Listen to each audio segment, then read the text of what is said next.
జై శ్రీరామ్. ముస్లిమ్స్ లో నాకు మంచి మంచి ఫ్రెండ్స్ ఉన్నారు. ఎట్లా అంటే వాళ్ళు జానిస్తారు. మా ముస్లిం ఫ్రెండ్స్ హిందూ ట్రెడిషన్స్ అన్న కల్చర్ అన్న చాలా మంచి రెస్పెక్ట్ ఇస్తారు. అందుకే వాళ్ళంటే నాకు చాలా ఇష్టం. కానీ కొంతమంది ముస్లిమ్స్ మాత్రం మా హిందూస్ అంటే లెక్క లేకుండా మా ట్రెడిషన్స్ కి మా కల్చర్స్ కి రెస్పెక్ట్ ఇవ్వకుండా ఇష్టం వచ్చినట్టు చేస్తున్నాం. మేము మీ ముస్లిం ట్రెడిషన్స్ కి ఎప్పుడు ఇన్సల్ట్ చేయలేదు. ఎప్పుడైనా సరే మేము మీకు చాలా రెస్పెక్ట్ ఇచ్చినాం, హ్యూజ్ రెస్పెక్ట్ ఇచ్చినాం. కానీ మీరు మాత్రం మేము పూజ చేసే గోమాతల్ని చంపుతున్నారు. ఎంతవరకు కరెక్ట్ ఇది? మీరు మా ట్రెడిషన్స్ కి కల్చర్స్ కి రెస్పెక్ట్ ఇవ్వకపోతే ఇండియా కలిసి దెంగేయండి. మా దేశంలో ఉండాలంటే మా ట్రెడిషన్స్ కి కల్చర్స్ కి రెస్పెక్ట్ ఇవ్వాల్సిందే, లేకపోతే ఉండనీయం. గోరక్ష చేయడానికి వస్తే మా హిందూస్ పైన అటాక్ చేస్తారా?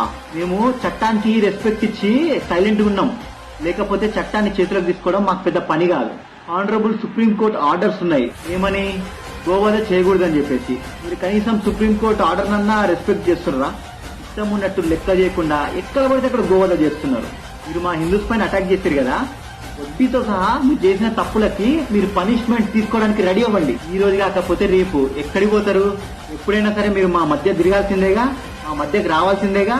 మేము ఏదైనా సహిస్తాం భయ్యా, కానీ అది ఒక లిమిట్ వరకే. మా హిందూస్ పైన అటాక్ చేస్తా, అది చేస్తా, ఇది చేస్తా అంటే ఎవడు ఊకం. ఆల్రెడీ చాలా చోట్లల్లా అటాక్స్ చేసిర్రు. Get ready to face consequences.